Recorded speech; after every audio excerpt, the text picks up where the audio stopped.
doctor Jonathan Bravo está con nosotros, muy importante en este momento, porque a tenor de lo que decía el Papa y de tantas realidades que nosotros tenemos que conversar con aquellos que tienen algún tipo de paciente, algún familiar, un conocido, un vecino, con algún tipo de problema psiquiátrico, ¿verdad?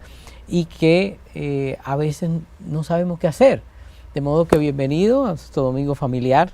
Gracias y gracias por la invitación. Doctor, ¿cuáles son las enfermedades psiquiátricas más comunes? Algunas las sabemos, pero sí, otras, cuando viene a ver, usted cree que una persona no tiene ningún problema y tiene un trastorno. Sí. Bueno, de las principales está la depresión, más bien los trastornos afectivos, o sea, trastorno del estado de ánimo, la depresión, ahí está la depresión y el trastorno bipolar.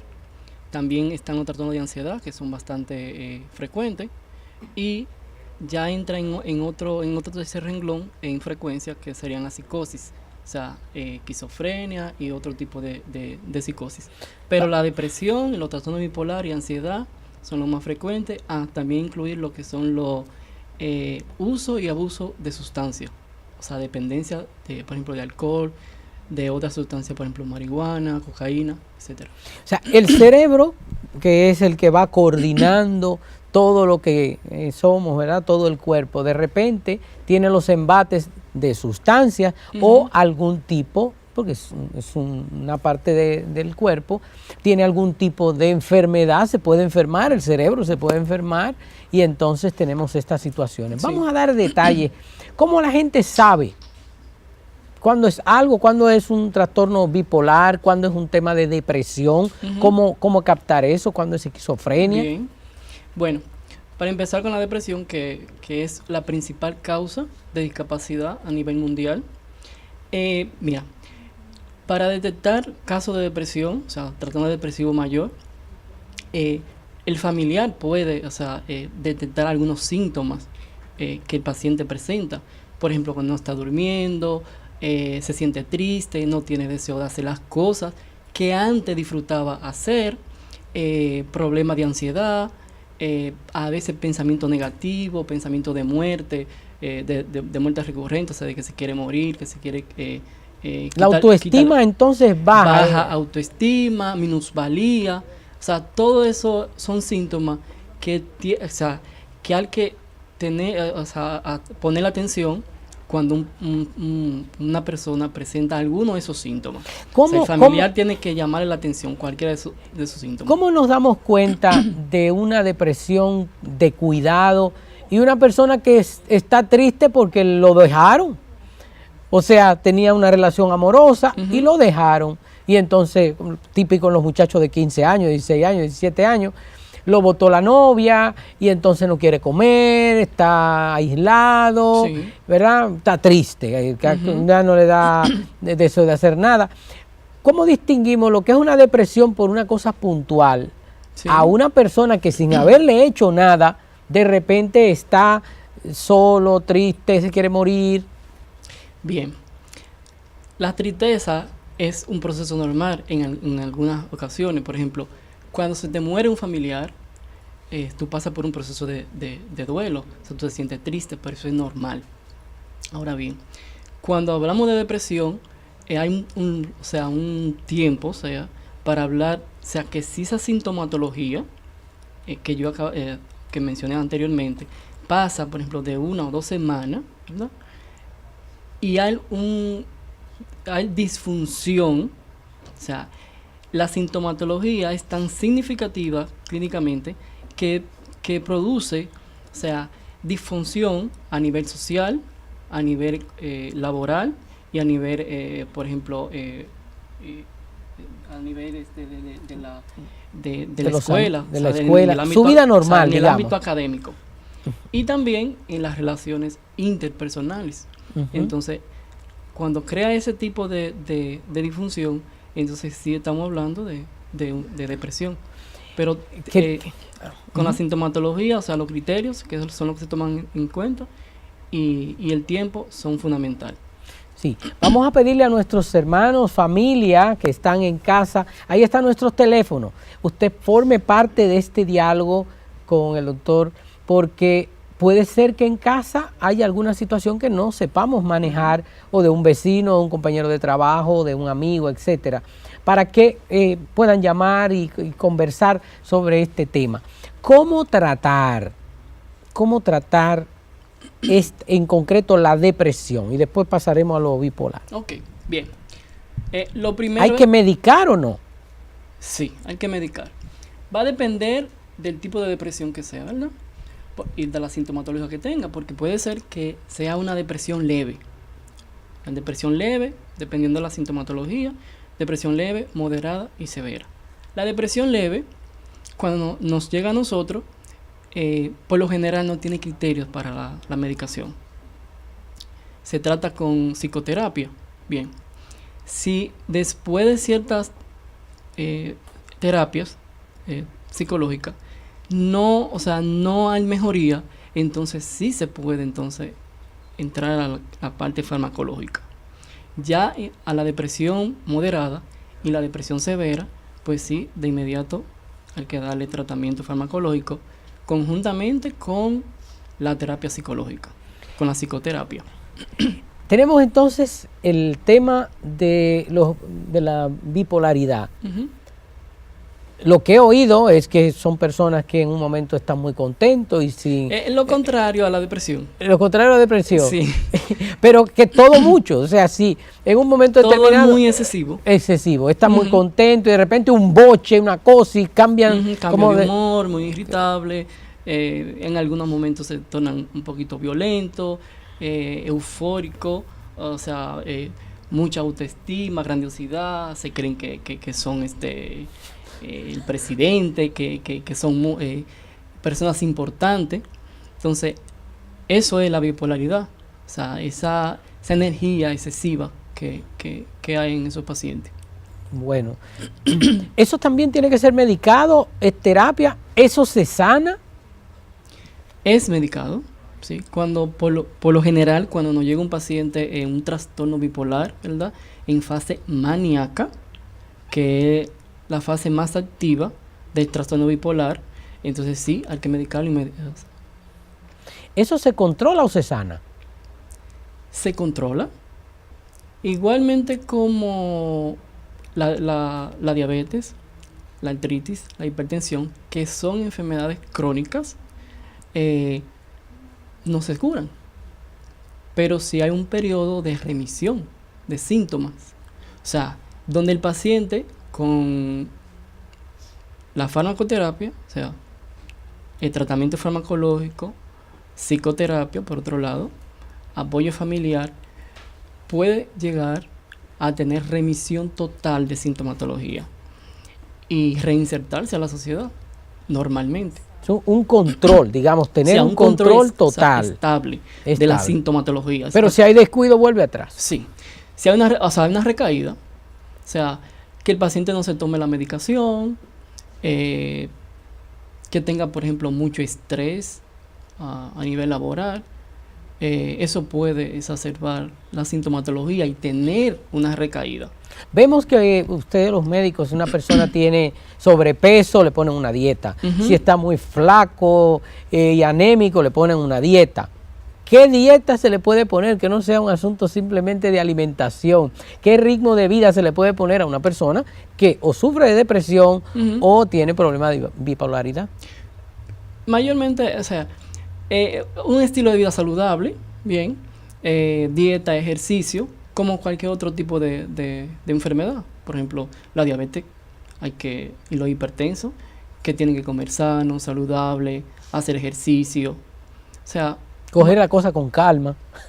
Mayormente es eso, o sea, aparte de lo otro que ya hemos mencionado, del tratamiento, del seguimiento en la consulta, porque a veces el paciente va la primera vez, se toma los medicamentos, se siente bien y no lo vuelve a tomar más. Y después entonces hay una recaída por abandono de tratamiento. Hablando de problemas de trastorno, ¿qué lectura le dan ustedes los psiquiatras a esto que está pasando ahora? Dicen los vecinos, mire, ahí esa gente nunca tenía ni un sí ni un no. Esos nunca pelearon.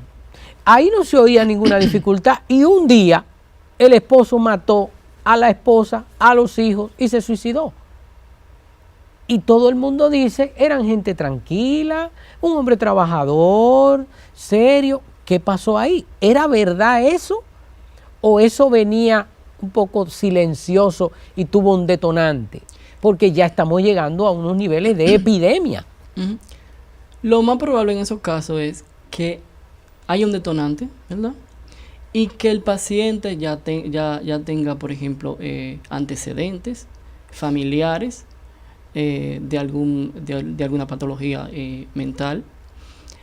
Pero se está viendo muchos casos como usted comenta, de que ninguna persona, o sea, una persona sin ningún tipo de patología, o sea, normal, aparentemente, incurre en ese tipo de situaciones, o sea, que está siendo tan frecuente. De suicidarse, de acabar con sus seres queridos. Sí, y acabar también con sus seres queridos. Tenemos una llamadita. Buenas tardes. Buenas tardes. Sí, baje por favor su televisor y escúchenos por el radio. Buenas. Buenas, a su orden. ¿Se escucha? Sí, a su orden. Hola, ¿se escucha? Sí. Hola. A su orden. Bueno, tenemos ahí está al máximo, está bajito al máximo. Ya, pero usted no nos escucha. Era relativo a la dieta, con relación... Hola. Sí. Bueno. Hola.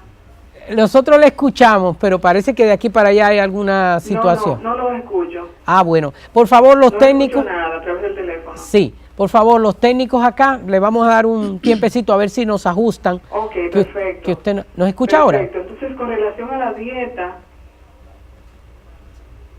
Ajá. Sí, es que tenemos que explicar que no nos pueden escuchar. Con relación a la dieta del paciente depresivo, supongo que también el bipolar, pero con el depresivo, yo tenía entendido que se trata...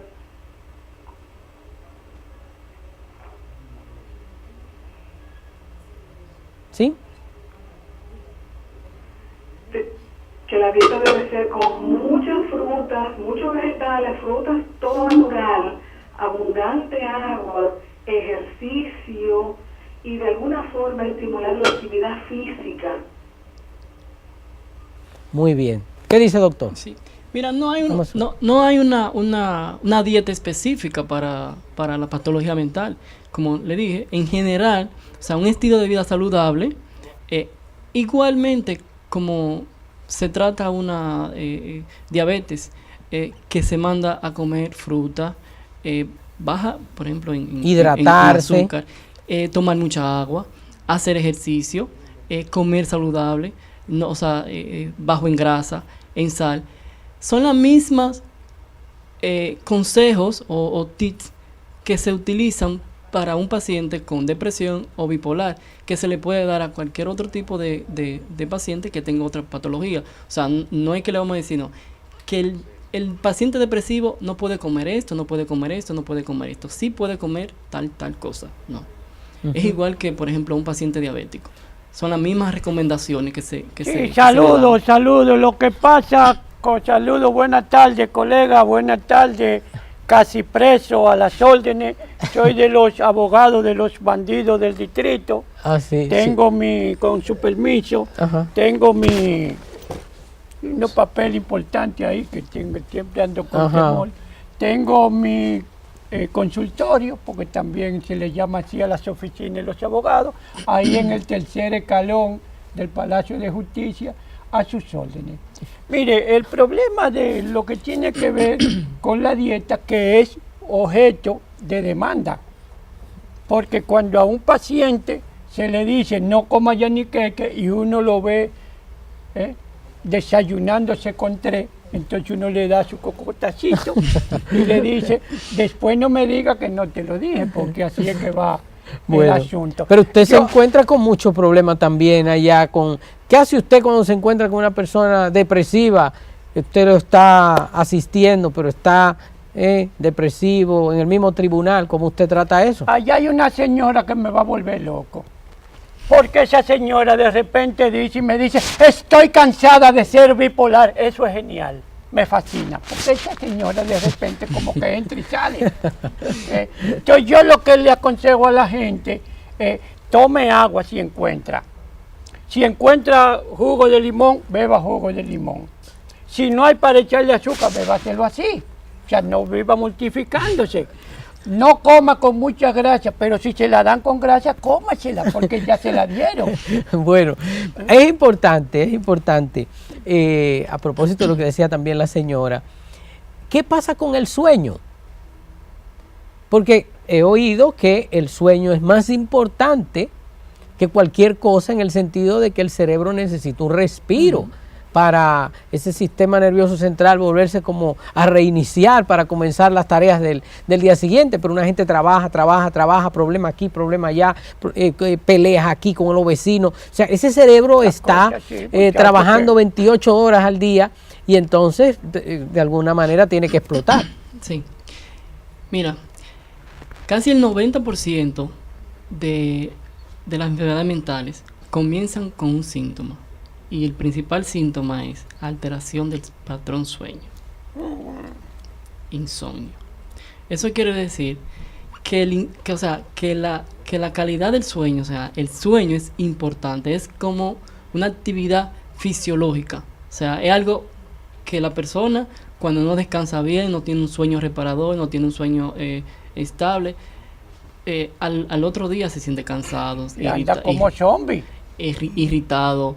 Se molesta fácilmente, se siente estresado. ¿Pero por qué? Porque no tuvo un buen sueño el día anterior.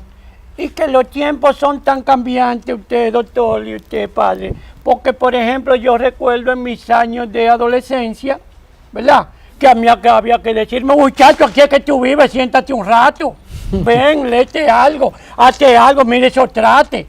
Sí. Pero ahora es lo contrario, ahora a los muchachos hay que decirle, párate de ahí, mijo, te vas a tullir en ese mueble. Porque antes a uno lo reprimían y pipá, ahora no se puede.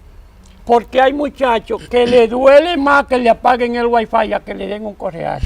Usted le da un correazo y le duele menos. Ahora, si usted le apagó el wifi, mire, le llora. Hay problema. Estos muchachos que están el día entero en actividades, sea la universidad o el colegio, llegan a su casa y duermen poco porque están hasta las 2, 3 de la mañana en chateo. Sí. Y además intenso, porque si además de no dormir, le pone el resto de la música, ¿verdad? De las que ellos oyen, es una música un poco invasiva, ¿verdad? ¿Cómo ese cerebro puede reaccionar después? Lo normal de sueño que uno tiene que tomar en cuenta son de 6 a 8 horas diarias de sueño. ¿Qué pasa? Como había comentado anteriormente, cuando la persona no descansa, no duerme bien al día siguiente, se siente cansado, se siente estresado, irritable, enojado. Por eso es importante que la persona, o sea, yo entiendo lo del estudiante, que llega ya tarde en la noche, tiene que estudiar, pero también las redes sociales. No duerme. Entonces, eso puede traer serios problemas en la salud mental de la persona. Y las personas mayores también que no duermen bien porque se levantan mucho a hacer pipí. Pero no es sobre todo por eso, sino porque quizás el vecino le tiene una bulla demasiado grande en fiesta y las personas estas personas mayores tienen un sueño muy liviano, ¿verdad? O sea que estamos viendo que hay situaciones en que las personas no pueden dormir. Tenemos otros casos en que las personas hacen de su vida, un ritmo de no descansar bien, porque como necesita un trabajito aquí, otro allá, entonces trabajan de sereno en un sitio y trabajan de portero en otro. Claro. Y además de eso venden algunas cosas en la calle. De modo que uno no sabe cuándo duerme. Te altera el ciclo circadiano, o sea, el ritmo fisiológico. Y puede ser del que ni sueño. lo noten hasta que el cuerpo no le da un colapso terrible. Claro, y las empresas que absorben también, que a veces el horario, ¿verdad? De repente aparecen cosas y entonces uno tiene que hacerla. Mire, por ejemplo, lo que me pasa a mí, yo cuando no tengo ningún caso hago mandado. Ve, yo siempre asisto a los otros colegas que compran esto, que venme allí, que hazme un jugo. Entonces, Hasta eso. Uno tiene Hasta que eso. buscársela como sea. ¿Y qué decir de los guardianes privados que a veces los dejan? Yo creo que no es a veces, casi siempre, lo dejan volado. 12 horas corridas de trabajo con un arma encima, cuidando un establecimiento. Y a veces si el otro no llega y lo releva, entonces siguen 24 horas. Y mucho nada más con café. Que esa es la otra. Entonces, ¿qué combinación mortal puede haber para el cerebro? Falta de sueño y falta de cuchara. Bueno, en ese sentido, la falta de sueño por sí sola te pueda alterar más bien un desequilibrio de alguna sustancia neuroquímica en el cerebro.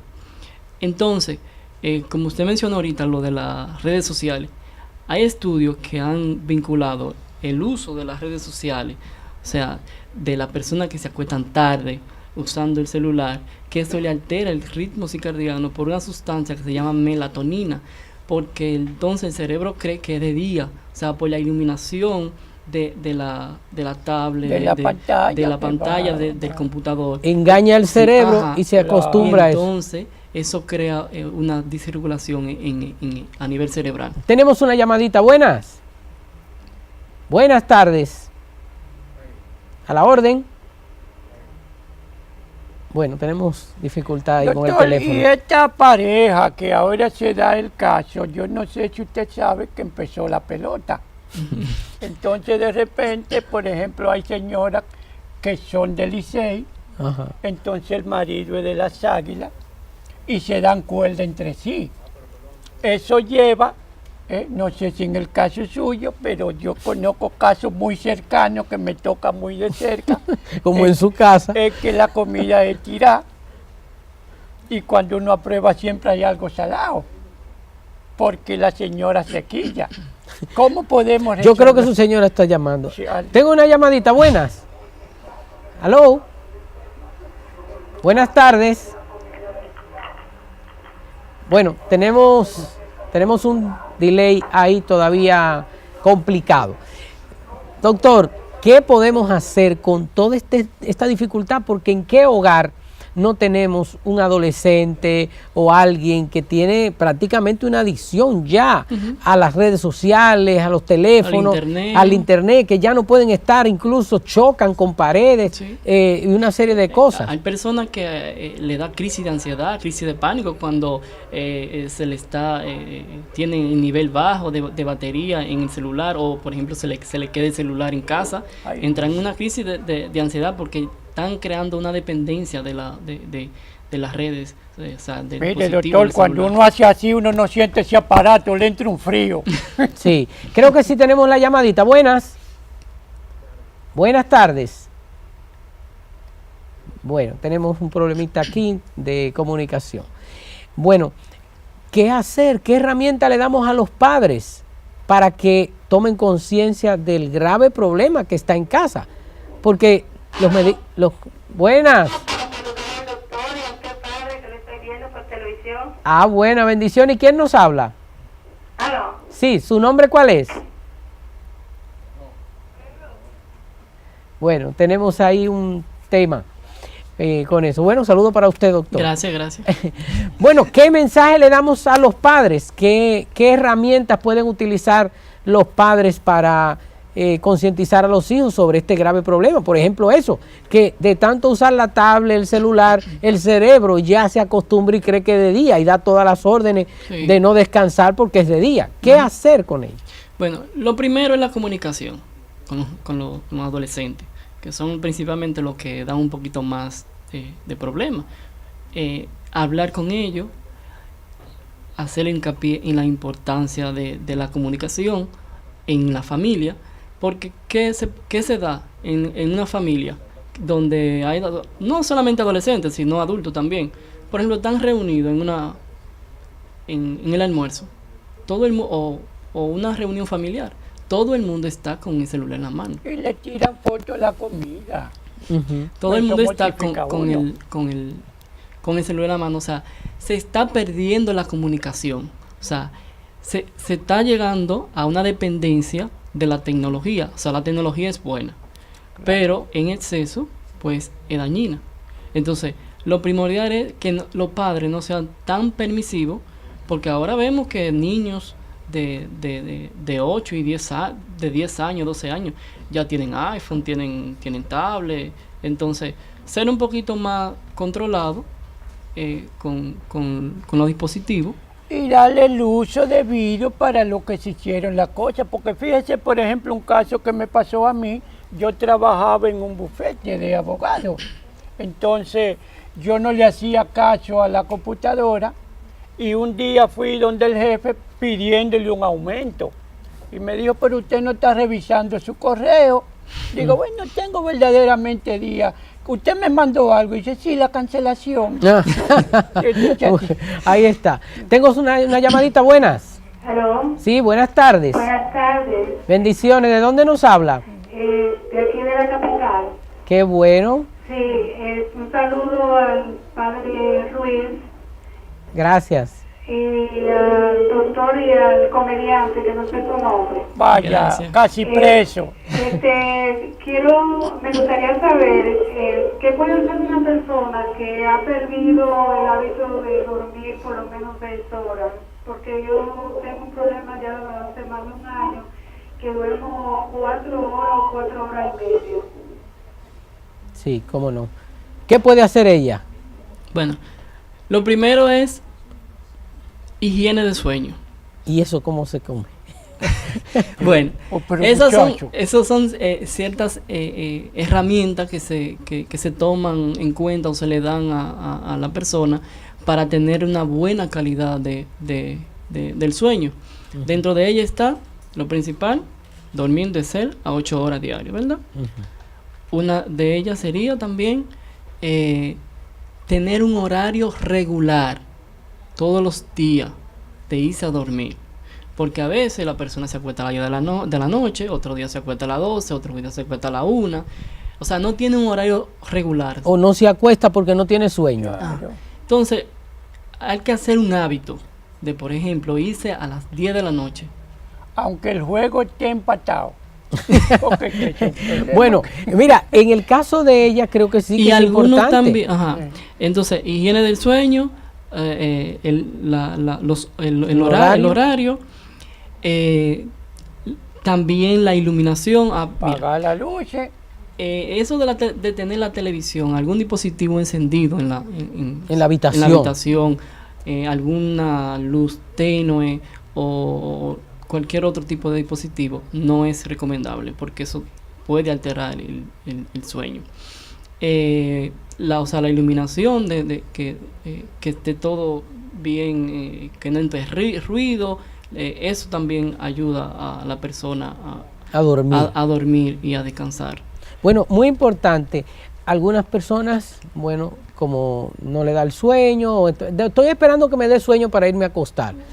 Y entonces ese cerebro está como perdido. Está trabajando. Sí. Ahora, si usted Entonces- todos los días a las 10 de la noche usted está acostado, aunque no tenga sueño, llega un momento que siempre se va a dormir a esa hora. Una de las cosas que más trastornan el sueño es cuando llegan las facturas.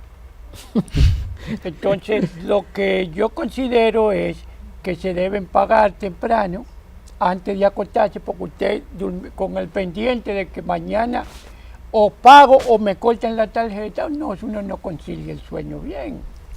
¿Usted cree? ¿Qué es lo que usted cree? Sí, con respecto a eso que él menciona, siempre hay que buscar una causa identificable. ¿Por qué la persona tiene problemas de sueño? Insomnio. ¿Por qué? Porque puede ser estrés, puede ser algún tipo de... Como yo le mencioné, el 90% de la patología mental, por lo general inician con problemas de sueño. Cuando tienen recaída, lo primero que los familiares hacen hincapié es que dicen, él empezó a que no está durmiendo bien. Y ellos saben ya, cuando el paciente no está durmiendo bien, ellos lo llevan al médico porque saben que va a tener una recaída. Entonces, eso es importante, identificar la causa, asistir o visitar a algún especialista en salud mental para buscar la causa, o sea, qué está pasando y por qué no está durmiendo bien. Tenemos otra llamadita. Buenas. Buenas tardes. Buenas. Bienvenida. ¿Quién nos habla? Giovanni Torres. Ah, qué bueno. ¿De dónde nos habla? Yo soy de un campo de Cotuí, yo lo estoy viendo donde una amiga mía. ¿En Cotuí está usted? Yo soy de un campo, lo estoy viendo donde una amiga mía. Ah, bueno. ¿Pero usted está en Cotuí ahora? No, ahora mismo no. Ah, bueno. ¿Tiene, Yo lo estoy viendo. ¿Hay alguna pregunta para el doctor? Exactamente. Ajá. Yo quiero hacer una pregunta a ella. ¿Qué me puede recomendar para algo? No sé, que yo me siento, no sé si es depresión o... Porque mi esposo falleció, tiene 3 años. Después de eso yo me junté con un hombre, duré 3 meses, él me maltrataba, hace 22 días que yo no lo veo. Y yo he quedado que cuando ahorita yo tengo que pasar el día llorando, no puedo dormir. A veces casi no puedo comer porque a veces la comida en la boca y como que no me rueda. Y me siento muy incómoda. Bueno. A ver qué me recomienda. Bueno, doctor, ahí hay varios factores. Dígale usted a ella. Bueno, lo primero es que debe asistir a una consulta de un especialista en salud mental para identificar cuáles son las sintomatologías, desde cuándo empezó la sintomatología y entonces llegar a un diagnóstico y a un posible tratamiento. Ella mencionó su esposo murió, después ella tuvo otra pareja. Sí. Esa pareja fue por poco tiempo y se ha desaparecido por hace un tiempo, que no puede comer, que no duerme. Sí. Algunos síntomas ahí de afectivos, o sea, de depresión. Pero más bien eso se indaga en una consulta, o sea, investigar cuáles son los síntomas, porque quizá ella no está diciendo todo lo que está pasando. Claro. Hay otra llamadita, perdón. Buenas tardes.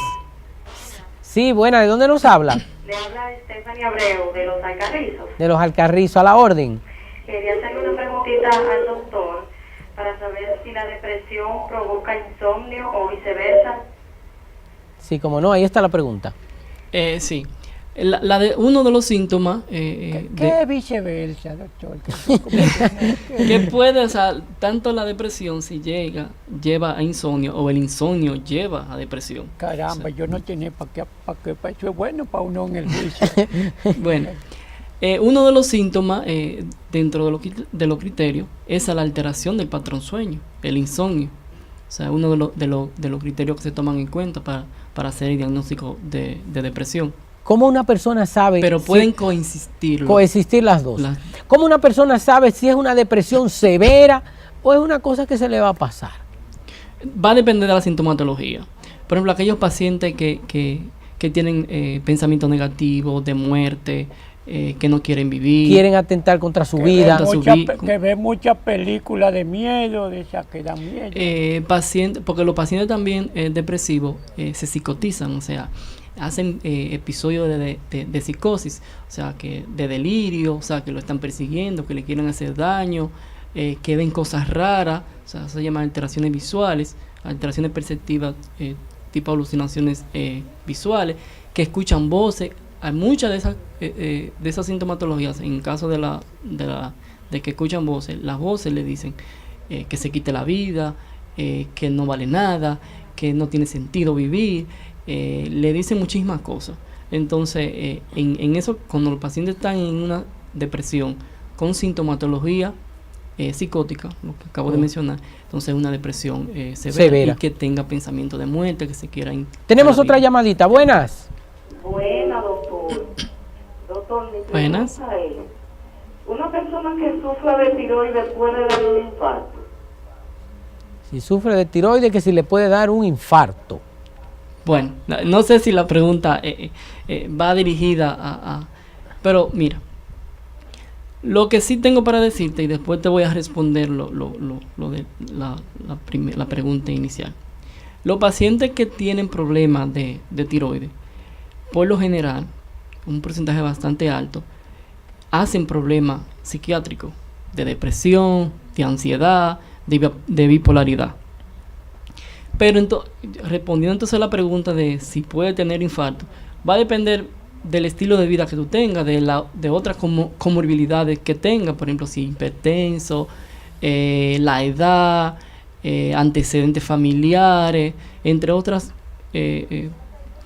cosas que pueden llevar a que una persona tenga un infarto, ya sea cardíaco o cerebral. Doctor, en mi caso yo tengo dos situaciones puntuales, ¿verdad?, en las que no concilio el sueño. La primera es cuando me acuesto sin cenar. Eso me provoca, que casi siempre me provoca trastorno. Y otra circunstancia es cuando ceno con sancocho con concón. Que entonces no me puedo dormir. Pero es que si usted lleva un estilo de vida de ese de modo. lo que encuentro. Yo el estilo de vida mío es de lo que encuentro. Si yo llego hoy a casa y hay comida, como. Si no hay, no como. Así es que vivo. Dentro. Un momentico que voy. Eso es un cliente que debe llevarle unos papeles y se me ha pasado el tiempo. Queden bien, usted queda en su casa. Bueno, tengo otra llamadita a propósito de esta llamada. Buenas. Sí, buenas. A su orden. La pregunta para el doctor. Sí, a su orden. Si la depresión produce calvicie y si la calvicie produce depresión. Bueno, en mi caso no, yo no sé usted, doctor. Eso no tiene nada que ver una cosa con la otra, no. Yo no creo que eso tenga ningún... Bueno, yo he visto... No se relaciona. No se relaciona. Bueno, no se preocupe por eso, hermano, que para allá vamos todos. Bueno, doctor, no hemos hablado de los otros trastornos que son... Uno ve... Y tristemente estamos viendo más pacientes en las calles con problemas mentales, que los vemos como repitiendo las mismas acciones, o que andan hablando solos, o voceando, o tiran piedra, ¿verdad? ¿Qué otros trastornos nos encontramos, además de lo bipolar, además de las depresiones? Sí, mayormente, esos pacientes que deambulan en la calle, por lo general es un problema de psicosis, que son lo más grave dentro de la enfermedad mental, los problemas de psicosis.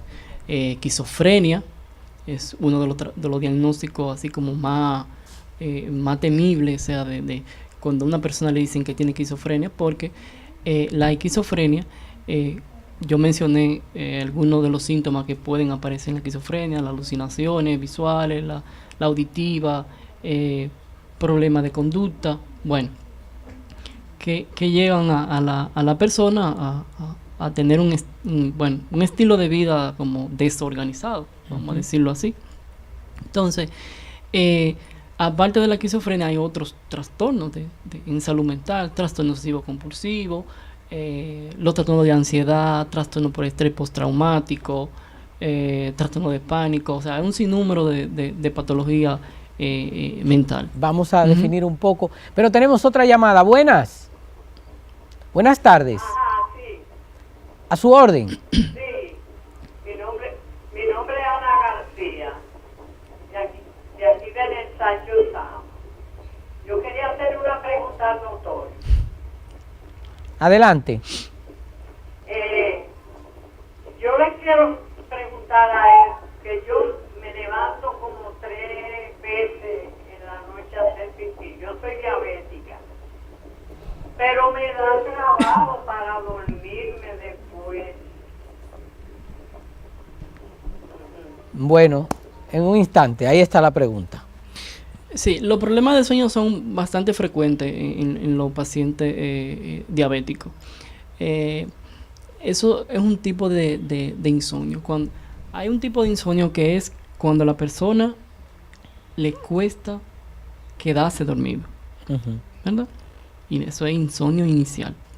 Hay otro tipo de insomnio, es cuando la persona se queda dormido, pero después por cualquier circunstancia se levanta o se despierta y no puede otra vez volver otra vez a conciliar el sueño. Y está entonces el terminal, que es aquellos pacientes que se levantan muy temprano, que ya por ejemplo a las 4 o las 5 de la mañana ya no tienen más sueño y tienen que no vuelvan a dormir más.